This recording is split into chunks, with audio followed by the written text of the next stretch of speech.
Hey there, cats and kitties. I am the Blues Man, Johnny Blues, coming at you live to talk about episode 3 of the anime series Black Clover. And the thing that really drew me into this episode was the little kid Nash. Gonna get that right out of the way. His sort of mini arc, if you will, since the beginning of the series, and we see still hints and whispers of his being, very disparaging of Asta's aspirations to become the Wizard King and everything like that. He's starting to be, become impressioned to the idea that Asta might be able to achieve something because of Asta's drive. And that is the most redeemable aspect of Asta. The voice still plagues me to no end of the character. Every other line, most of his dialogue is still screamy mimied, but his unflinching underdog, nonstop aspiration to achieve and to strive, to not give up, is something mirrored in another character I greatly admire, Soma Yukihira from Food Wars Shokugeki no Soma, as well as Belle Cranel from Danmachi. These are characters who didn't give up, and they strove every single step forward to achieve something greater. And they never once, listened to the naysayers or the people telling them they couldn't do things. And, somewhat comically, the father, the priest who is their caregiver, he holds no hope for Asta to actually be able to succeed. But I really loved, once again, seeing how he is physically training himself, almost to Saitama, levels, One Punch Man levels. And we see the ease with which Yuno has it, because he is a magic wielder. He has magic. He is massively OP with that magic. And that really led me to sort of, begin to speculate, like, especially with the flashbacks to do with the Wizard King. Is it perchance not going to play out that Asta, because of his being so true-hearted, in his pursuits, even though he lacks the magical powers, the abilities, because of his ever-striving heart, maybe he will move the world. Maybe he'll move mountains. Maybe he'll actually accomplish something.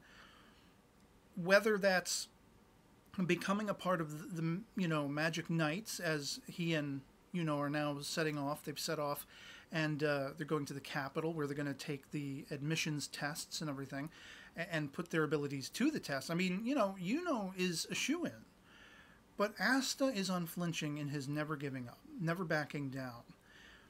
And the moment, again, there were a couple of moments, but the two things that stood out to me the most were little Nash's, the little redhead kid's, he's ever begrudging Asta. But there was a moment when he came to watch Asta training, and it's like he was, he says, he was bored, he just wants to make fun of the idiot doing idiotic things. But I think he's so desperate to see that there's hope.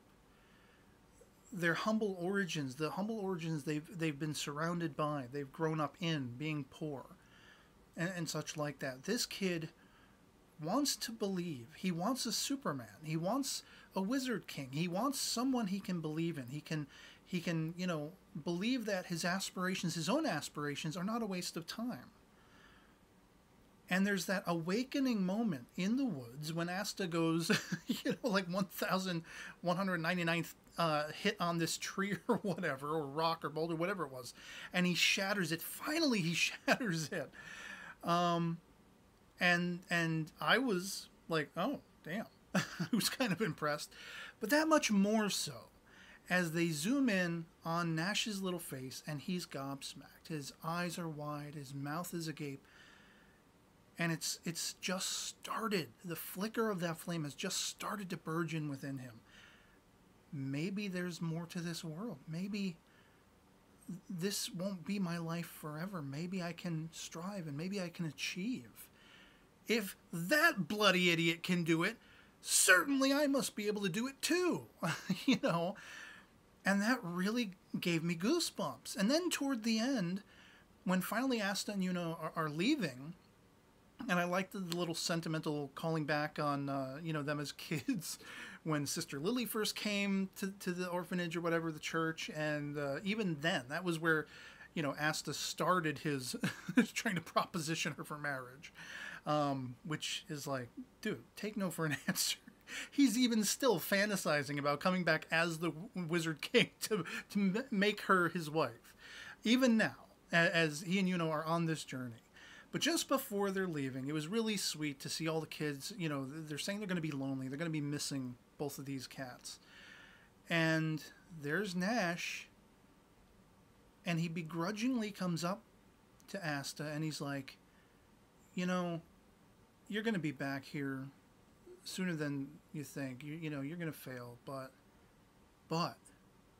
and there's a real emphasis on his dialogue, but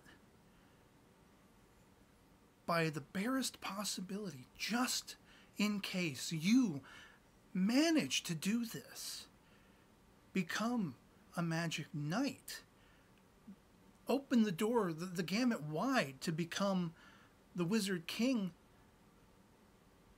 I'll have found hope. I'll have found faith.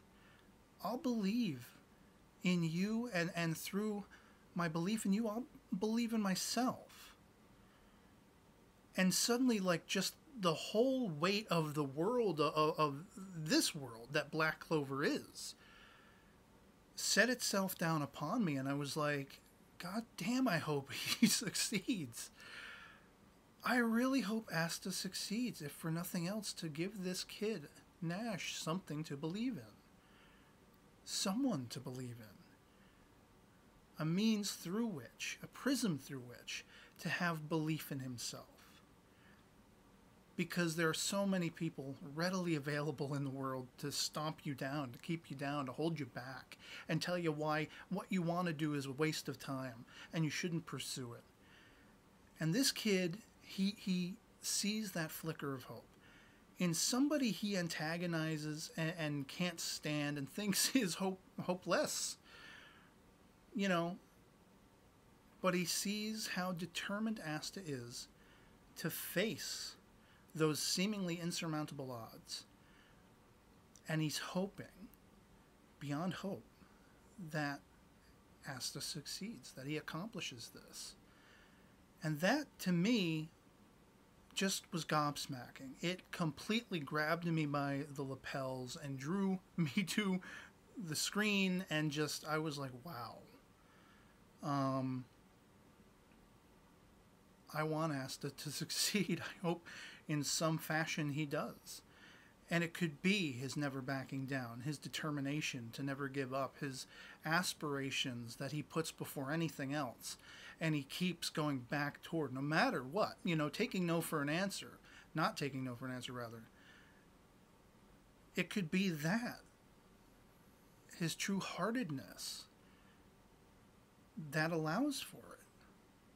In a world of magic, he is the one person who doesn't have any, and he's still got a grimoire, a demon grimoire, seemingly. But old Gandalf, whatever the old, mage was contemplating, he seemed to think something was up about the 5-leaf clover grimoire. Well, is that maybe the second coming of the original Wizard King? Or something more powerful than him? Is it a great evil set to deposit itself upon the world that only his tried and true sort of adversary and friend all his life, would have to step up and stop Asta from letting that consume him and destroy the world? I don't know. But I'm hoping, much like little Nash, that there is some hope for Asta to succeed in this story. And so that's pretty much all I got out of this episode, more than anything else. And it really, really intrigued and compelled me. And I'd love to hear from you guys in the comments below what you thought of episode 3 of Black Clover, if you've seen it as well, if you enjoyed it, if you think, that was a compelling aspect of the story, to see that change in the character of Nash, who has always been disparaging and adversarial, antagonistic toward Asta and his aspirations. And here he's coming around. He's seeing a hopeful potential future. I find that utmost compelling. Let me know if you do. If not, why not? Let me know in the comments below. Our POVs can certainly disagree. It's all about the topic of talk and having a great discussion. And otherwise, it'll be pretty much it for me on this. Hope this video finds you well, and I'll catch you all later. Peace.